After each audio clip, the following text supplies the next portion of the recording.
یعنی اس کی مثال ہم اس طرح لیتے ہیں کہ قرآن مجید میں اللہ سبحانہ و تعالیٰ نے حج کرنے والوں سے، عمرہ کرنے والوں سے یہ فرمایا کہ وَتَزَوَّدُوا فَإِنَّ خَيْرَ الزَّادِ التَّقْوَىٰ وَاتَّقُونِ يَا أُولِي الْأَلْبَابِ، یعنی فرمایا کہ جب تم حج کے سفر کے لیے روانہ ہوتے ہو تو زاد راہ لے لیا کرو، اس لیے کہ عرب کے لوگوں میں اور حج کرنے والوں میں یہ بھی ایک بدعت تھی کہ وہ یہ خیال کرتے تھے کہ اگر ہم ایسے ہی سفر کریں گے، بھوک اور پیاس کو برداشت کریں گے تو اس سے ہمیں اجر اور ثواب زیادہ ملے گا۔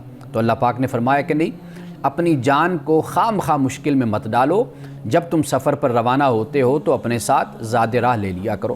یہ بیان کرنے کے بعد پھر فرمایا فَإِنَّ خَيْرَ الزَّادِ التَّقْوَىٰ، کہ جو تقویٰ ہے یہ بہترین زاد راہ ہے، اس سے اچھی زاد راہ کوئی نہیں ہے۔ یعنی معلوم یہ ہوتا ہے کہ انسان کو چاہیے کہ وہ اپنے جسمانی اور مادی تقاضوں کو بھی اگنور مت کرے، لیکن اسی کو اپنا مقصد حیات نہ سمجھ لے۔ مقصد حیات کیا ہے؟ مقصد حیات یہ ہے کہ وہ اپنے سفر کو جاری رکھتے ہوئے اپنے رب کی خاطر نیک اعمال سر انجام دیتا رہے۔ تو یہاں پر تقویٰ کو اس حوالے سے بیان کیا گیا، یعنی جب ہم تقویٰ کی بات کریں گے تو معلوم یہ ہوتا ہے کہ تقویٰ شیطان کے حملوں سے انسان کو بچاتا ہے۔ چونکہ ہم پیچھے شیطان کا بھی ذکر پڑھ کر آئے، ابلیس کا، تو یہاں سے یہ بات سمجھ آتی ہے کہ اللہ سبحانہ و تعالیٰ نے لباس کے بعد، یعنی جنت میں آدم و حوا کا لباس اتر گیا تھا اور انہوں نے اپنے آپ کو پتوں سے چھپایا تھا، تو گویا کہ انسان کی فطرت میں یہ بات شامل ہو گئی۔ اب اس کے بعد اللہ پاک نے جو کفار اور مشرکین کے ہاں رسومات تھی، بدعات تھی، اور جو ان کے غلط عقائد تھے، در حقیقت اللہ سبحانہ و تعالیٰ اب ان کا رد فرما رہا ہے، ان کی مذمت کر رہا ہے۔ تو پہلی بات کیا بیان کر دی؟ یعنی اسلام میں اعتدال اور توازن ہے کہ آپ نے اپنے ظاہری لباس کا بھی اہتمام کرنا ہے، اور پھر یہ بھی فرما دیا کہ صرف ظاہری لباس نہیں کہ تم ظاہراً ہی نظر آؤ۔ قرآن کہتا ہے فَلَا تُزَكُّوا أَنفُسَكُمْ هُوَ أَعْلَمُ بِمَنِ اتَّقَىٰ، اور قوم یہود کا رد اور ان کی مذمت اللہ سبحانہ و تعالیٰ نے سورۃ النساء میں اس لیے کی، فرمایا کہ أَلَمْ تَرَ إِلَى الَّذِينَ يُزَكُّونَ أَنفُسَهُمْ، کیا آپ نے ان لوگوں کو نہیں دیکھا جو اپنے آپ کو بڑا نیک، پارسا اور پاکباز بنا کر پیش کرتے ہیں؟ فَلَا تُزَكُّوا أَنفُسَكُمْ هُوَ أَعْلَمُ بِمَنِ اتَّقَىٰ، فرمایا ایمان والو اپنے آپ کو زیادہ متقی، زیادہ پاکیزہ، زیادہ اپنے آپ کو پاک باز بنا کر مت پیش کیا کرو۔ اللہ سبحانہ و تعالیٰ زیادہ بہتر جانتا ہے کہ تم میں سے متقی کون ہے۔ تقویٰ یعنی دل کی حالت کا نام ہے۔ تو لہٰذا یہ بات سمجھ آتی ہے کہ تقویٰ در حقیقت انسان کو شیطان کے حملوں سے بچاتا ہے، اور تقویٰ ہی وہ طریقہ، وہ ذریعہ اور وسیلہ ہے کہ جس سے جنت کا راستہ آسان ہو جاتا ہے۔ تو اللہ سبحانہ و تعالیٰ نے اسی لیے تقویٰ کی تعلیم فرمائی۔ اب دیکھیے اس کے بعد کیا فرمایا؟ فرمایا ذالک من آیات اللہ، کہ یہ جو لباس ہے یہ اللہ کی آیات میں سے ایک آیت ہے، ایک نشانی ہے، لعلہم یذکرون، تاکہ یہ لوگ جو ہیں یہ نصیحت حاصل کریں۔ یہ بڑی اہم بات ہے، اس لیے کہ ہم یہ سمجھ لیتے ہیں کہ لباس کی شاید کوئی اہمیت نہیں ہے، لیکن اللہ پاک فرماتا ہے کہ اللہ کی نشانیوں میں سے ایک نشانی ہے۔ جس طرح سورۃ الروم میں یہ فرمایا اللہ پاک نے کہ یہ جو زبانیں ہیں، یہ جو رنگ ہیں، تو فرمایا کہ یہ اللہ کی نشانیوں میں سے ایک نشانی ہے، یعنی اللہ کے وجود کی یہ دلیل ہے کہ دنیا میں کتنی ہزاروں زبانیں بولی جا رہی ہیں، اور اسی طرح دنیا میں کتنے مختلف رنگوں کے انسان بس رہے ہیں، اور یہ سب کیا ہے؟ یہ اللہ کی نشانیوں میں سے نشانی ہے۔ اور اسی طرح لباس بھی اللہ کی نشانیوں میں سے یہ نشانی ہے، اس لیے کہ اللہ نے اس کا شعور انسان کی ذات میں رکھا ہے، فطرت میں رکھا ہے۔ جس طرح اللہ سبحانہ و تعالیٰ نے اپنی ذات کا شعور رکھا، اور یہ لباس کا شعور بھی خیر اور شر کے ساتھ جڑ جاتا ہے۔ یعنی یہ کچھ سماجی تقاضے نہیں ہیں، یہ عادت کا حصہ نہیں ہے، بلکہ یہ اللہ سبحانہ و تعالیٰ کی طرف سے دیا ہوا انسان کو شعور ہے کہ جس کی بنیاد پر انسان اپنے لباس کا اہتمام کرتا ہے۔ تو آخر میں ناظرین کرام، دو چار باتیں کہ شیطان کن لوگوں کو بہکاتا ہے، یہ سب سے اہم نقطہ ہے جو ہمیں سمجھ لینا چاہیے۔ پہلی بات یہ ہے کہ شیطان ان کو بہکاتا ہے کہ جو آزمائش میں اللہ تعالیٰ کی بارگاہ میں اپنے ایمان کو ثابت نہیں کرتے، یعنی آزمائش اور امتحان میں ان کو ڈالا جاتا ہے لیکن وہ اپنے ایمان کا ثبوت نہیں دیتے۔ شیطان کے بہکاوے میں وہ لوگ آتے ہیں جو خدا کی نشانیوں پر غور نہیں کرتے، غور و فکر نہیں کرتے، تدبر تفکر نہیں کرتے، اور شیطان ان کو بہکاتا ہے جو دلائل کی زبان میں بات کو سمجھنے کے لیے تیار نہیں ہوتے. یعنی آپ ان کو ایویڈنس دے رہے ہیں، آپ ان کو پروف دے رہے ہیں، لیکن وہ بات کو سمجھنے کے لیے تیار نہیں ہوتے. اسی طرح جو لوگ ذاتی رجحانات کو ترجیح دیتے ہیں اور حق کے تقاضوں کو ترجیح نہیں دیتے، یعنی ذاتی رجحانات یعنی پرسنل جو انسان کا ایک رجحان ہوتا ہے، توجہ ہوتی ہے، اس کو بڑی اہمیت دیں گے، لیکن اس کے خلاف کبھی جانے کی کوشش نہیں کرتے. اور ایسے لوگ بھی ہوتے ہیں کہ شیطان ان پر حملہ کرتا ہے کہ جو لوگ اپنے فائدوں کو اور مصلحتوں کو تو دیکھتے ہیں، لیکن جو سچی بات ہوتی ہے اس کو کبھی قبول کرنے کے لیے تیار نہیں ہوتے، یعنی اپنے مفادات کے پیچھے بھاگتے ہیں اور مصلحتوں کا راستہ اختیار کرتے ہیں، لیکن حق کو حق کہہ کر کھڑے نہیں ہوتے. اور آخری بات کہ شیطان کا حملہ ان لوگوں پر کارگر ثابت ہوتا ہے کہ جو لوگ حق ان کو پسند نہیں آتا، اس لیے پسند نہیں آتا کہ حق ان کی ذات کو نیچا کر دیتا ہے اور حق خود اوپر ہوتا ہے. واضح بات ہے، وہ حق ہے، وہ سچ ہے، وہ بلند ہی ہوگا، وہ اوپر ہی ہوگا، لیکن ان کو یہ بات گوارا نہیں ہوتی. یہ اپنی ذات کو کبھی بھی نیچا نہیں کرتے اور نیچا دیکھنا نہیں چاہتے.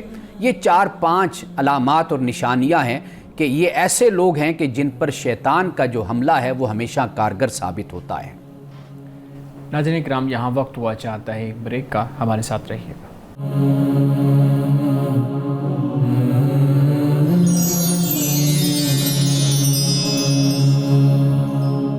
ویلکم بیک ناظرین. امانت صاحب بہت شکریہ، آپ نے لباس پہ آج زیادہ بات کی ہے اور اس کی مختلف ڈائمینشن کو بیان کیا ہے. ہم جب دیکھتے ہیں اپنے معاشرے میں جہاں پہ ہم رہ رہے ہیں، جس ٹائم پیریڈ میں ہم رہ رہے ہیں، تو لباس کو لے کے مختلف طرح کے ڈیزائن آ گئے ہیں. فیشن انڈسٹری کے اندر نئی نئی چیزیں آ گئی ہیں جہاں پہ بڑا مشکل ہوتا ہے کہ آپ آئیڈینٹیفائی کر سکیں کہ خواتین کا لباس کون سا ہے اور مردوں کا لباس کون سا ہے. بڑی مشکل ہوتی ہے ان چیزوں کے اندر. سوال بنیادی طور پہ یہ ہے کہ کیا جو فیشن کے نام پہ عورت اور مرد ایک دوسرے کا لباس استعمال کرتے ہیں، مرد عورت کا لباس پہن رہا ہے، عورت مرد کا لباس پہن رہی ہے، یعنی اس طرح کا لباس پہن رہا ہے کہ جس میں آئیڈینٹیفائی کرنا مشکل ہوتا ہے، وضاحت ایک جیسی جو ہے نا وہ ہو جاتی ہے. کیا اس طرح کی چیز کرنا، اس طرح کا معاملہ کرنا درست ہے؟ دیکھیے، یہ رجحان بہت ہی غلط ہے. یعنی اس کے جو نتائج سوسائٹی پر مرتب ہوتے ہیں وہ اس کے پھر مفاسد اور اس کے نقصانات بہت زیادہ سامنے آتے ہیں. اصل جو بات ہے وہ یہ ہے کہ جو مرد ہے اس کو ہر لحاظ سے مرد ہی کی حیت میں اور مرد ہی کی شخصیت میں اور نفسیات میں اس کو رہنا چاہیے. عورت ہے تو عورت کو عورت ہی کی نفسیات میں اور اس کا جو ایک پیرہن ہے اس میں اسی کو رہنا چاہیے. اس لیے کہ اللہ سبحانہ و تعالیٰ نے جو یہ کائنات قائم فرمائی ہے، اس میں آدم و حوا ابتدا سے جو خدا نے تخلیق کی ہے، ان کے اپنے تقاضے ہیں، فطری بھی اور ان کے نفسیاتی بھی، بالکل، اور ان کی اس لحاظ سے ذمہ داریاں بھی ہیں. اگر ہم ان معاملات میں حساسیت کا مظاہرہ نہیں کریں گے اور ہم اس فرق کو پیش نظر نہیں رکھیں گے تو اس سے آنے والے وقت میں بہت سے مسائل پھر پیدا ہوتے ہیں. اور ویسے بھی ہمیں 1400 سال 1500 سال پہلے خبردار اس حوالے سے کر دیا گیا تھا. قرآن پاک نے بھی اس کو بیان کیا، رسول اللہ صلی اللہ علیہ وسلم کی احادیث سے بھی ہمیں یہ معلوم ہوتا ہے کہ اس کو سختی کے ساتھ اس فرق کو پیش نظر رکھنا چاہیے تاکہ مرد عورت کی تفریق اور پھر ان کی ذمہ داریاں اور ان کے پھر اپنے اپنے میدان، ان کے ایریاز، ان کے دائرہ کار وہ تاکہ متعین رہیں اور اس میں دونوں اپنا اپنا کردار ادا کرتے رہیں. یہ جو تجربات کیے جاتے ہیں نا، سائنسی حوالے سے بھی کیے جاتے ہیں یا دیگر حوالوں سے، اس کے نتائج جو ان سے ہیں وہ اتنے خطرناک ہوں گے کہ اس کائنات کا کہیے یا اس زمین کا کہیے کہ جو ایک نظام ہے، ایک نظم ہے اور ایک اعتدال اور توازن ہے، وہ بگڑے گا. جب وہ بگڑے گا تو یہاں پر پھر فساد ہی برپا ہوگا. ہمارے یہاں کچھ خواتین ہیں جن کا یہ کہنا ہے کہ اگر وہ یورپین کنٹریز میں جاتی ہیں یا جیسے دبئی، یورپین کے علاوہ دبئی میں اگر جاتی ہیں تو وہاں پر قمیض شلوار کو وہ ایک اٹیچمنٹ ہے کہ یہ پاکستانی ہے اور وہ اس کو اچھا نہیں تصور کرتے، تو وہ پھر اپنی شناخت چھپانے کے لیے بھی ان کا لباس پہن رہی ہوتی ہیں، پینٹ شرٹس یا جو وہاں پہ خواتین پہنتی ہیں. تو یہ تو ایک مجبوری. دو چیزوں میں بہت فرق ہے. جو شعیب صاحب کا سوال ہے وہ بالکل اس سے ڈیفرنٹ ہے. بالکل، یعنی ایک وہ جو فیشن کے نام پہ ہے نا، ایک صنف جو ہے، ایک جینڈر جو ہے، وہ بالکل اس تفریق کو ختم کرتا ہے. یہ ایک علیحدہ چیز ہے. جو آپ سوال کر رہے ہیں اس کا تعلق اپنے ثقافت سے، اپنی تہذیب سے، اپنے ماحول سے ہو جاتا ہے. یعنی مثال کے طور پر ہم نے دنیا میں دیکھا کہ وہاں پر خواتین بھی پینٹ شرٹ پہنتی ہیں اور کالج جاتی ہیں، یونیورسٹی جاتی ہیں یا آفس جاتی ہیں، تو وہاں پر اس بات کو معیوب نہیں سمجھا جاتا.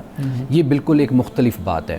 جہاں تک آپ یہ کہہ رہے ہیں کہ شلوار قمیض کا مسئلہ باہر، وہ در حقیقت اگر ہم جس طریقے سے اپنا تاثر دنیا میں قائم کریں گے، دنیا اسی طریقے سے ہمارے لباس کو بھی لے گی، ہماری نیشنلٹی کو بھی اسی طریقے سے ٹریٹ کرے گی، ہمارے پاسپورٹ کو بھی اسی طریقے سے کرے گی.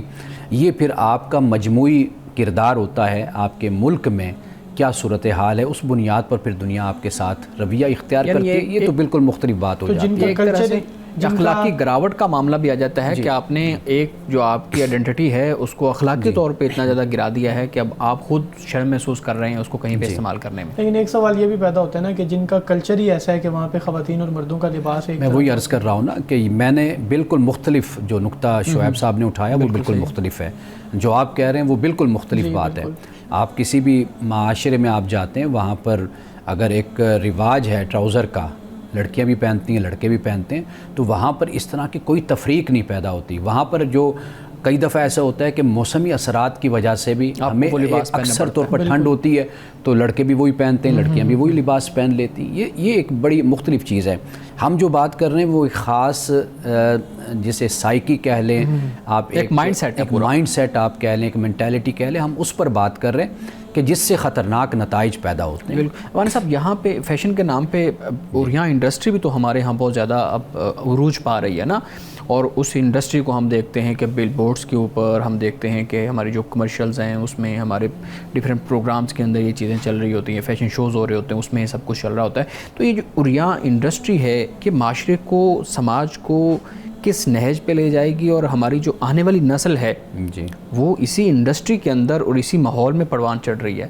کیا دور رس نتائج آپ دیکھ رہے ہیں اس نسل کے اوپر؟ دیکھیے، پہلی بات یہ ہے کہ جن سے یہ آپ کو فلسفہ، تہذیب، سائنس آ رہی ہے جس قوم کی طرف سے، ان کا اپنا ایک نظریہ حیات ہے، ایک طرز زندگی ہے، اور ایک اپنی تاریخ ہے، ان کی ہسٹری ہے. بالکل صحیح. وہ جو کچھ بھی آئے گا تو واضح بات ہے کہ اس کے ساتھ یہ قباحتیں بھی آئیں گی، سب کچھ آئے گا، سب کچھ ساتھ آئے گا. ہماری جو ذمہ داری ہے نا وہ یہ ہے کہ ہم جو اچھا ہے اس پر نظر رکھیں، جو ہمارے لیے مفید ہے، یعنی ہمارے مذہب کے مطابق، اخلاقیات کے مطابق، ہماری معاشرت کے مطابق ہم سمجھتے ہیں کہ یہ فائدہ مند ہے، ہم اس کو اختیار کریں اور اپنے نوجوانوں کو، اپنی قوم کو اویئرنیس دیں، شعور دیں کہ کس سے بچنا ہے انہوں نے اور کس کو انہوں نے اختیار کرنا ہے. یعنی مثال کے طور پر یہی موبائل اگر آپ کے پاس ہے، اب اس میں سب کچھ ہوگا نا. اب آپ ایسے بھی نوجوان ہوں گے کہ جن میں خدا کا خوف ہوگا، جن میں مذہب ہوگا، جو نماز پڑھتے ہوں گے، جن کو اللہ کا خیال ہوگا. وہ واضح بات ہے کہ وہ ایسے لٹریچر سے یا ایسی ویڈیوز سے، ایسے مواد سے بچتے ہوں گے. اور جن کی تربیت نہیں ہوئی، تزکیہ نہیں ہوا، تو واضح بات ہے کہ وہ پھر اس میں انوالو ہوتے ہیں، اس میں ملوث ہوتے ہیں. تو لہٰذا یہ ڈیپینڈ کرتا ہے آپ کس طرح کی معاشرت اور کس طرح نوجوانوں کی آپ اپنی اولاد کی تربیت کر رہے ہیں، اس سے پھر وہی آگے معاملات چلیں گے. لیکن جو صورتحال اس وقت نظر آتی ہے، وہ جو ایک محاورہ ہے نا، کوا چلا ہنس کی چال تو اپنی چال بھی بلا بیٹھا، تو ہمارا مسئلہ اصل اس وقت وہ ہو رہا ہے. یعنی ہم اتنی مروبیت میں ہیں کہ ہمیں جو کچھ بھی وہاں سے ملتا ہے تو ہم من وان اس کو قبول کر لیتے ہیں، ہم اس میں کوئی جانچ پڑتال نہیں کرتے، اس کو پرکھتے نہیں ہیں. ایک تو یہ رویہ ہمارے سماج کے مطابق نہیں اس کو، ہاں جی، ایک یہ انتہا. دوسری انتہا ہمارے ہاں یہ ہے کہ ٹوٹل جو آئے اس کو رد کر دو. یہ رویہ بھی نامناسب رویہ ہے. تو میرا خیال ہے کہ ہمیں ان سے جو استفادہ کرنا ہے وہ ہم ضرور کریں، لیکن ہم اس بات کو ضرور مد نظر رکھیں کہ ہماری کچھ ویلیوز ہیں، ہمارا مذہب اسلام ہمیں کچھ تعلیم دیتا ہے، ہم اس کو ضرور پیش نظر رکھیں. بالکل صحیح. ناظرین کرام، یہاں وقت ہوا چاہتا ہے ایک بریک کا، ہمارے ساتھ رہیے گا.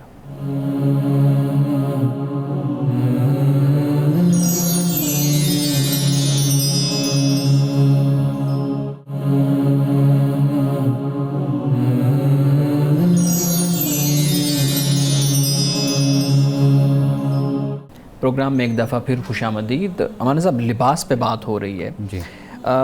ہمارے ہاں ایک بہت عام سوال ہے جو بہت زیادہ لوگوں کی طرف سے پوچھا جاتا ہے، وہ سوال یہ ہے کہ کیا جو نقاب ہے ہمارے ہاں، مروجہ نقاب ہے، عبایا ہے، خواتین پہنتی ہیں، برقع، آج کل تو اس کے مختلف جو ہے نا وہ ہمیں فیشن کے نام پہ ملتے ہیں وہ سارے، تو یہ دونوں یا ہمارے ہاں اس طرح کے جتنے بھی لباس ہیں وہ کیا دور نبوی کے لباس ہیں، اور کیا رسول اللہ صلی اللہ علیہ وآلہ وسلم کے دور میں یہی لباس پہنا جاتا تھا، اور کیا رسول اللہ نے اس کو لازمی قرار دیا؟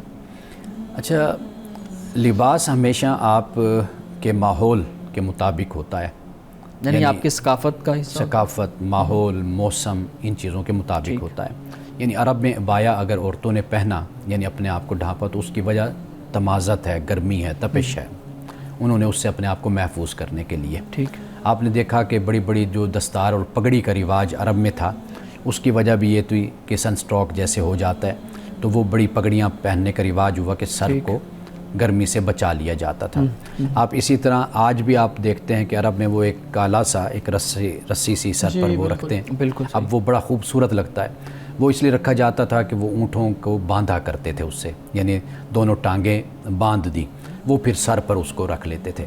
اب بھی اگر آپ دیہات میں جائیں تو آپ کو اس طرح کے رسا یا رسی آپ دیکھیں گے کہ وہ کسان نے، کاشتکار نے وہ کہیں نہ کہیں اپنے ساتھ رکھی ہوتی ہے، اپنے سر پر اس نے باندھی ہوتی ہے۔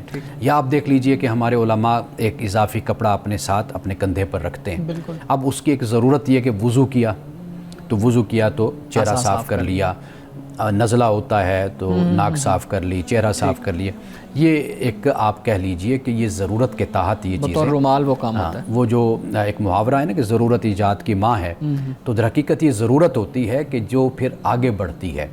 اسلام کے در حقیقت جو پیش نظر بات ہے وہ وہی ہے جس پر ہم پہلے بات کرتے رہے کہ ستر ہے، وہ عورت کا جو ستر ہے وہ بھی پوشیدہ کرنے کا حکم ہے، اسی طرح جو مرد کا ستر ہے وہ بھی پوشیدہ کرنے کا حکم ہے۔ بس یہ معاملہ ہے، باقی جو کچھ بھی ہے وہ آپ کی ثقافت، آپ کا کلچر، آپ کا ماحول، اس کے مطابق لباس میں تبدیلی آتی رہتی ہے۔ یعنی اب دیکھیے، ہم عرب کی دنیا میں چلے جائیں یا ہمارے مذہبی علماء ہیں، وہ جس طرح کپڑا اتنا استعمال کرتے ہیں، یعنی دستار پر، پگڑی پر، اور پھر ساتھ کندھوں پر بھی ڈالا ہوتا ہے، یا ان کا پورا لباس ہوتا ہے، یا عرب میں آپ چلے جائیے، ہمارے ہاں جو بلوچ کلچر ہے، ہاں بلوچ کلچر۔ لیکن میں ایک مذہبی نقطہ نظر سے یہ بات سامنے رکھنا چاہتا ہوں، رسول اللہ صلی اللہ علیہ وسلم کے زمانے میں کیا آیا کہ اتنا کپڑا وہاں پر موجود بھی تھا کہ نہیں تھا؟ یعنی وہ حالات ایسے تھے کہ وہ اتنا بڑا عبایا یا اتنا بڑا جبہ وہ پہن کر پھریں؟ اس وقت کے جو بادشاہ اور سلاطین ہوتے تھے وہ بڑے بڑے لباس اور بڑے بڑے اپنے جبے بنایا کرتے تھے کہ پیچھے ان کے جو خدام ہوتے تھے وہ اٹھا کر پیچھے ان کے چل رہے ہوتے تھے، یہ تکبر کی علامت بھی تھی۔ تو عرب میں خاص طور پر رسول اللہ صلی اللہ علیہ وسلم کا زمانہ بڑا تنگی کا زمانہ تھا، معاشی حوالے سے مسائل تھے، بعد میں بھی خلافت کا زمانہ کافی حد تک وہ ویسا رہا، لیکن انہوں نے اس طرح کبھی بھی اپنی پہچان لباس کو یا جبوں کو یا دستاروں کو نہیں بنائی تھی۔ یہ بات بھی پیش نظر رکھنی چاہیے۔ اگر کوئی چیز اسراف میں آتی ہے تو اس کا بھی خیال رکھنا ہم پر لازم ہے، ضروری ہے۔ حضرت ابوبکر صدیق رضی اللہ تعالیٰ عنہ نے اپنی بیٹی صاحبزادی حضرت عائشہ صدیقہ سے یہ فرمایا تھا کہ عائشہ مجھے نیا کفن نہ دینا، مجھے انہی کپڑوں میں ہی دفن کر دینا، میری تدفین کر دینا، اور اگر کوئی کپڑا خریدنا ہو نا تو وہ خرید کر کسی غریب بچی کے سر کا دوپٹہ بن جائے گا، اس کی قمیص بن جائے گی، اس کا تن ڈھانپ دینا۔ یعنی ان کی تعلیم تو یہ تھی۔ تو لہٰذا لباس ضرورت کو جنم دیتا، یعنی ضرورت سے لباس پیدا ہوتا ہے، اور پھر گریجولی جیسے لباس آگے بڑھتا چلا جاتا ہے وہ آپ کی ثقافت کا، آپ کے کلچر کا حصہ بنتا چلا جاتا ہے۔ پھر اس میں جو لوگ ہوتے ہیں وہ حسب استطاعت اپنا رول پلے کرتے ہیں، رول ادا کرتے ہیں، کردار ادا کرتے ہیں کہ پھر وہ نئے سے نئے ڈیزائن، جیسے پھر ایک پوری انڈسٹری وجود میں آ جاتی ہے، ایک پورا جو ہے ایک ڈپارٹمنٹ وجود میں آ گیا، پھر وہ انہوں نے اس پر کام کیا تو ایک نیا سے نیا لباس جو ہے اس کلچر کے مطابق پھر وجود میں آتا چلا جاتا ہے۔ بالکل ٹھیک ہے امان صاحب، ہمارے ناظرین کے بھی کچھ سوالات ہوتے ہیں، ہم ہر پروگرام میں آپ کے سامنے رکھتے ہیں۔ بہت اہم سوال ہے، یہ کسی خاتون نے پوچھا ہے، وہ پوچھتی ہیں جی کہ اگر کوئی شخص اپنی صلاحیت، اپنی مہارت فروخت کر کے پیسے کما سکتا ہے، اپنی اسکل فروخت کر کے پیسے کما سکتا ہے، تو عورت یا مرد اپنے پرائیویٹ پارٹ کو بیچ کر اس کو فروخت کر کے یا اس کو عاریتاً کرائے پہ دے کے، جیسے ایک وقت کے لیے کسی کے ساتھ جو ہے نا وہ کوئی جنسی معاملات طے کر لینا، اسلام اس کو حرام کیوں کہتا ہے؟ دیکھیے اللہ سبحانہ و تعالیٰ نے آدم اور حوا کی تخلیق کے بعد جو ہدایت زمین پر اتاری وہ پہلے دن سے یہی ہدایت تھی کہ مرد اور عورت کا جو تعلق ہے وہ نکاح کے ذریعے سے قائم ہوگا. ٹھیک ہے, یہ بنیادی بات اس لیے کہ یہ جو اللہ نے قانون دیا نکاح کا, طلاق کا, یہ انسانوں کے لیے دیا. انسان اللہ کی وہ مخلوق ہے جو باشعور بھی ہے اور ارادہ اور اختیار رکھنے والی بھی ہے. اس کے علاوہ لاکھوں کروڑوں مخلوقات یعنی مختلف اسپیشیز جن کو کہتے ہیں انواع کی موجود ہیں, لیکن آپ دیکھ لیجئے کہ ان کے ہاں کوئی بھی قانون آپ کو نظر نہیں آتا. یعنی ایک کتا کہہ لیجئے, بکری کہہ لیجئے, بکرا کہہ لیجئے, وہ پیدا ہوتا ہے, پھر وہ اسی کے ساتھ بھی اپنا جنسی تعلق قائم کر رہا ہوتا ہے. اس کو یہ کوئی تفریق نہیں ہوتی کہ یہ میری ماں ہے, یہ میری بہن ہے, یہ اس سے میرا کیا معاملہ ہے, میں کس سے پیدا ہوا ہوں, میرے ساتھ کون پیدا ہوا, کوئی نہیں. کوئی یعنی جو رشتے ہیں وہ وہاں پر کوئی تقدس تو اپنی جگہ پر وہاں رشتہ ہے ہی نہیں, یعنی اس کا شعور ہی نہیں ہے. تو یہ شعور اللہ سبحانہ و تعالیٰ نے انسان کو دیا. اور یہ کیوں دیا؟ اس لیے تاکہ ایک خاندان وجود میں آئے, ایک معاشرہ وجود میں آئے. جب خاندان وجود میں آتا ہے تو پھر اس پر ذمہ داریاں بھی ہوتی ہیں. جب مرد کا تعلق ایک عورت کے ساتھ ہے, ایک عورت کا تعلق مرد کے ساتھ ہے, یعنی نکاح کی صورت میں, تو وہاں سے پھر ایک خاندان وجود میں آتا ہے. پھر وہ ذمہ داریاں ہوتی ہیں. انسانی زندگی جو ارادہ اور اختیار اور شعور کے ساتھ ہے, یہ کبھی بھی حیوانی سطح پر نہیں گزاری جا سکتی. اگر حیوانی سطح پہ گزاری جائے گی تو پھر اس سے جو معاشرہ وجود میں آئے گا وہ پھر انسانی معاشرہ نہیں ہوگا, وہ جنگل کا معاشرہ ہوگا. یہ جو تعلق ہے, اسی تعلق کی ہی بنیاد پر پھر آگے حقوق اور فرائض اور یہ ساری ذمہ داریاں وجود میں آتی ہیں, اور اسی کی بنیاد پر پھر خدا کی بارگاہ میں انسان جواب دیتے ہیں. لیکن امان صاحب, آپ نے کہا کہ پہلے دن سے ہی اللہ رب العزت نے جو نکاح کا معاملہ ہے وہ رکھا ہے, کہ آپ کے تعلق کی بنیاد جو ہے نا وہ نکاح ہے. ہم دیکھتے ہیں کہ تاریخ میں ہمیں لونڈی اور غلام یہ کردار نظر آتے ہیں, لیکن ان کے ساتھ نکاح والا معاملہ تو نہیں ہوتا تھا. دیکھیے اسلام نے آ کر اس میں بھی اصلاحات کی ہیں, ریفارمز کی ہیں, اور اسلام نے یہ کہا کہ جو لونڈی ہے وہ ایک ہی مرد کی ملکیت میں ہوگی. اسلام سے پہلے یہ ہوتا تھا کہ ایک لونڈی ہے, اس سے کئی مرد ساتھ ہوتے تھے اس سے, یعنی ان کے لیے جائز ہوتا تھا کہ وہ قانونی طور پر اس ریاست کے قانون میں یہ ہوتا تھا کہ ایک ہی عورت سے کئی مردوں کا تعلق ہوتا تھا. لیکن اسلام جب آیا تو پھر حکم اسی بات کا رسول اللہ نے دیا کہ بھئی ایک لونڈی صرف ایک مرد کی ملکیت میں ہوگی, وہ اس سے استفادہ کر سکتا ہے. اچھا, پھر یہ بات بھی ذہن میں رکھیے کہ جو نکاح ہے یہ بھی ایک لحاظ سے نکاح کی ہی صورت تھی. فرق صرف اتنا تھا کہ ریاست اس میں اپنا کردار ادا کرتی ہے, یعنی حکمران. رسول اللہ نے فرمایا کہ یہ تمہاری ملکیت ہے, یعنی یہ اب تمہارے پاس رہے گی, یہ تمہارے کام کاج کرے گی, تمہارے ساتھ یہ زندگی گزارے گی. اب گویا کہ ریاست نے ایک لحاظ سے کانٹریکٹ ان کا کرا دیا. جس طرح میرج ایک کانٹریکٹ بن جاتا ہے نکاح, اسی طرح مالک میں اور لونڈی میں بھی ایک لحاظ سے یہ معاہدہ ہو گیا. تو لہٰذا وہ لونڈی اب تمام زندگی اس کے ساتھ رہے گی, اور اگر اس سے بچہ ہو گیا تو وہ آزاد ہو جاتی ہے, یعنی پھر اس کی ملکیت میں وہ نہیں رہتی. تو گویا کہ اسلام نے تو آ کر اس میں اصلاحات کی ہیں, ریفارمز کی ہیں. اس سے پہلے ملٹیپل ان کے وہ یعنی مالک جو ہیں وہ اور بھی ہو سکتے تھے. دیکھیے اس پہ ہمارے مفسرین نے بہت لکھا ہے, بہت کام کیا, خاص طور پہ جدید مفسرین نے, کہ اسلام سے پہلے کیا صورتحال تھی, اسلام کے بعد. دیکھیے جو ایک انسٹیٹیوشن بن جاتا ہے نا, جب ایک رسم بن جاتی ہے, رواج بن جاتا ہے, اس کا خاتمہ اتنی جلدی, لوگ اعتراض کرتے ہیں ایٹ ونس, فوری طور پر راتوں رات کیوں نہ ختم کر دیا گیا اس کو. یہ نہیں ہوتا. جو چیز معاشرے میں پیوست ہو جاتی ہے, راسخ ہو جاتی ہے, ادارہ وجود میں آ جاتا ہے, گھر گھر میں لونڈیاں غلام ہوتے ہیں, تو وہاں پر پھر یکدم اس طرح کے فیصلے نہیں ہوتے. تو لہٰذا پھر اسلام نے گریجولی اس کو, یعنی اصلاحات کے ذریعے سے پھر اس طریقے سے اس کو معاملے کو حل کیا, اس میں ایک نظم پیدا کر دیا کہ جو زیادتی غلاموں اور لونڈیوں کے ساتھ ہوتی تھی, وہ زیادتی اور وہ جو نقصان تھا اور جو ان کو اذیت دی جاتی تھی, وہ اس میں کافی کمی آئی گی. بالکل ٹھیک ہے. جی بلال صاحب. سر یہ بتائیے گا کہ رسول اللہ صلی اللہ تعالیٰ علیہ وسلم کو کوئی شخص خواب میں دیکھ سکتا ہے یا نہیں دیکھ سکتا, اور اگر کوئی شخص کہتا ہے کہ میں نے خواب میں دیکھا ہے تو اس کی تصدیق کیسے کی جائے گی کہ واقعی اس نے رسول اللہ کو ہی دیکھا ہے؟ دیکھیے رسول اللہ صلی اللہ علیہ وسلم کو خواب میں وہ شخص دیکھتا ہے کہ جس نے جیتے جاگتے آپ کی زیارت کی. جی ٹھیک ہے نا جی. ایک تو وہ شخص ہے جیسے صحابہ کرام رضوان جو اللہ تعالیٰ علیہ حیات مجمعین مبارکہ میں رہے. حیات مبارکہ میں تھے، جیسے صحابہ تھے. وہ کہتا ہے کہ میں نے رسول اللہ صلی اللہ علیہ وسلم کو دیکھیں. میں نے دیکھا. ایک تو یہ بات ہے، یہ تو یقینی بات ہے کہ رسول اللہ نے فرمایا کہ جو مجھے دیکھتا ہے وہ اس نے مجھے ہی دیکھا. بالکل ٹھیک. میرے روپ میں شیطان نہیں آ سکتا. ایک بات.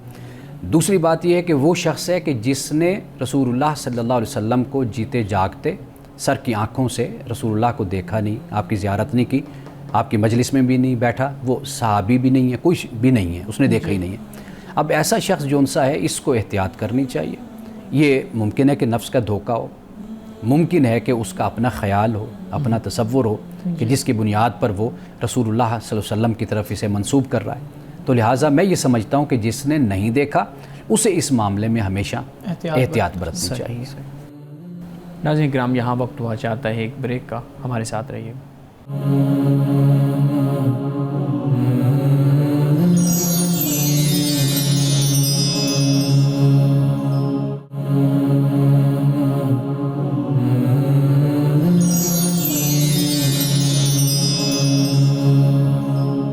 پروگرام میں ایک دفعہ پھر خوش آمدید. جی بلال صاحب. سر یہ بتائیے گا کہ اگر کوئی شخص اپنی بیوی کو ای میل پر طلاق دے دیتا ہے، اب غلطی سے وہ ای میل نہیں پہنچی ان کو، اور بعد میں اس کا بھی مائنڈ سیٹ چینج ہو جاتا ہے اور وہ کہتا ہے کہ چلو اب میں صلح ہی کر لیتا ہوں، اور ای میل بھی نہیں پہنچی ہے، تو کیا اس طرح طلاق ہو جائے گی یا نہیں؟ ای میل، واٹس ایپ میسیج، کوئی بھی اس میں عام طور پہ یہ ہوتا ہے نا کہ واٹس ایپ میسیج میں وہ ذرا کنفرمیشن ہو جاتی ہے، ای میل پہ اس طرح کی کوئی کنفرمیشن نہیں ہوتی کہ پہنچی بھی ہے. لوگ تو میسنجر پر بھی طلاق دیتے ہیں. جی فیس بک کے. جی مختلف سورسز. اچھا، میں اس پر اپنا نقطہ نظر پہلے بھی واضح کر چکا ہوں، اختصار کے ساتھ میں پھر بیان کر دیتا ہوں کہ قرآن پاک نے طلاق کے لیے عزم کا لفظ استعمال کیا، وَإِنْ عَزَمُوا الطلاق. یہ جو ہم نے اس معاملے کو کھیل تماشا بنایا ہوا ہے نا، رسول اللہ صلی اللہ علیہ وسلم نے اس پر غصے کا اظہار فرمایا کہ یہ جو مذاق بنا لیتے ہیں نا طلاق کو، طلاق ہمیشہ ارادے کے ساتھ، پختہ ارادے کے ساتھ ہوتی ہے، اور اس کا باقاعدہ ایک پروسیجر ہے، ایک طریقہ کار ہے، قرآن نے اس کو بیان کیا ہے، اور ہماری ریاست نے بھی وہ طریقہ کار اڈاپٹ کیا ہے کافی حد تک، وہ موجود ہے نکاح فارم کی صورت میں ہمارے سامنے. تو لہٰذا اگر کوئی طلاق دینا چاہتا ہے تو وہ طریقہ ہے بہترین، اس کو اختیار کرے.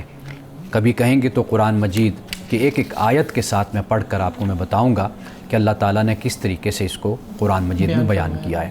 تو لہٰذا جو شخص یہ کہتا ہے کہ جی میں نے طلاق دی یا بھیجی تو اس کی طلاق نہیں ہوئی. طلاق واقع تب ہوتی ہے، یعنی فقہا کے نزدیک بھی، کہ جب طلاق اس تک پہنچ گئی اور اس نے سن لی یا اس نے پڑھ لی، اسے معلوم ہو گیا، گواہوں کی موجودگی میں یہ سب کچھ طے ہوا، تو پھر ہم اسے طلاق گردانیں گے. معذرت، ہمارے ناظرین کی طرف سے بھی اس طرح کا ایک سوال ہے، میں آپ کے سامنے رکھ دیتا ہوں، آپ پھر بتائیے گا کہ اس میں کیا فرق ہے. اور میں وہ پوچھتے ہیں جی کہ میں نے اپنی بیوی کو واٹس ایپ پہ طلاق بھیجی، میں اس کو طلاق دینا نہیں چاہتا تھا، میرا صرف یہ تھا کہ وہ ڈر جائے اور اس کے بعد پھر ہمارے معاملات سیٹل ہو جائیں، تو پھر اس صورت میں کیا معاملہ ہوگا؟ اگر ہم فقہاء کرام کی بات کریں تو ان کے فتویٰ کے مطابق تو طلاق ہو جاتی ہے. اچھا، یعنی یہ جو دل کا معاملہ ہے یہ اللہ جانتا ہے کہ کیا اس کی صورت بنتی ہے، لیکن ظاہری طور پر جو اس نے کہا بھیجا اپنی بیوی کو، تو فقہاء کے نزدیک یہ ہے کہ وہ طلاق واقع ہو جاتی ہے. ٹھیک. سر آپ نے اپنے طلاق کی گفتگو میں یہ تو بتایا کہ عزم اور ارادے کا نام ہے. ہم جو دیکھتے ہیں ٹی وی ڈراموں میں طلاق ہوتی ہے یا نکاح ہو رہا ہوتا ہے اور اس میں باقاعدہ سنتے ہیں نکاح کے وقت قبول ہے قبول ہے قبول ہے، یا طلاق میں اب ان کا عزم تو نہیں ہوتا، ارادہ نہ ہو، ممکن ہے کہ وہ اس ٹائم میاں بیوی بھی نہ ہو، تو اس صورتحال میں کیا نکاح یا طلاق ہو جائے گی؟ اچھا، پہلے آپ کے میں سوال کی تھوڑی سی مزید وضاحت کر دوں. وہ یہ ہے کہ فقہاء کرام نے بھی اس کو بطور سزا کے ہی نقل کیا ہے. یعنی ایک شخص جو ہے وہ اپنی بیوی کو 3 طلاقیں مثلاً دے دیتا ہے، وہ بھی اس کو طلاق بدعی کہتے ہیں. صحیح. یعنی یہ پسندیدہ طلاق نہیں ہے. ٹھیک. وہ پھر دوسرا جو ہے حالت طہر میں ایک طلاق دینا، پھر حالت طہر میں طلاق دینا، پھر دینا، اس کو طلاق حسن کہا انہوں نے، یعنی یہ پسندیدہ طریقہ ہے، اچھا طریقہ. اور طلاق احسن یہ ہے کہ ایک طلاق دے دی، بس اس کے بعد جب وہ مدت گزر گئی اس کے بعد خود بخود علیحدگی ہو گئی. اب جب رجوع کرے گا مرد مدت گزرنے کے بعد، عدت گزرنے کے بعد، اب رجوع کرنے کی صورت یہ ہوگی کہ حق مہر بھی نیا مقرر کرے گا اور نکاح دوبارہ ہوگا۔ اب یہاں پر یہ اس کو طلاق احسن فقہاء کرام نے کہا۔ وہ جو آپ کہہ رہے ہیں اس کو طلاق بدعی کہ ایک ہی دفعہ 3 طلاقیں دے کر بھیج دی، نامناسب، انہوں نے بطور سزا کے کہا کہ اس کو رائج نافذ ہونا چاہیے تاکہ اس شخص کو سزا ملے کہ اس نے یہ قدم کیوں اٹھایا تھا۔ جی یہاں تک کہ جی اس حوالے سے میرا نقطہ نظر یہی ہے کہ طلاق واقع نہیں ہوتی، یعنی یہ ایک صرف ڈرامہ ہے، ایک فلم ہے، ایک ایکٹ ہے، اور ایک اس کو کردار دیا گیا جس کو وہ نبھا رہا ہے یا نبھا رہی ہے۔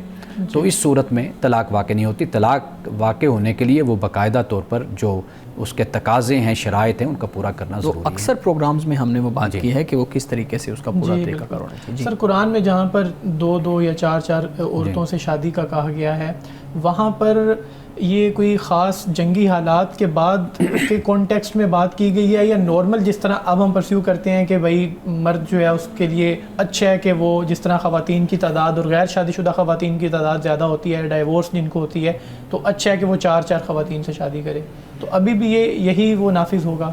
سورۃ النساء کے پہلے رکوع میں اسے بیان کیا گیا ہے، جو جس طرف آپ اشارہ کر رہے ہیں، ما طاب لکم من النساء مثنی وثلاث ورباع، وہاں پہ کچھ ہنگامی حالات ہمارے سامنے آتے ہیں۔ غزوہ احد میں آپ دیکھ لیجئے کہ 70 صحابہ شہید ہوتے ہیں، تو 70 صحابہ سے مراد یہ ہے کہ 70 خاندان بے آسرا ہو جاتے ہیں، لاوارث ہو جاتے ہیں۔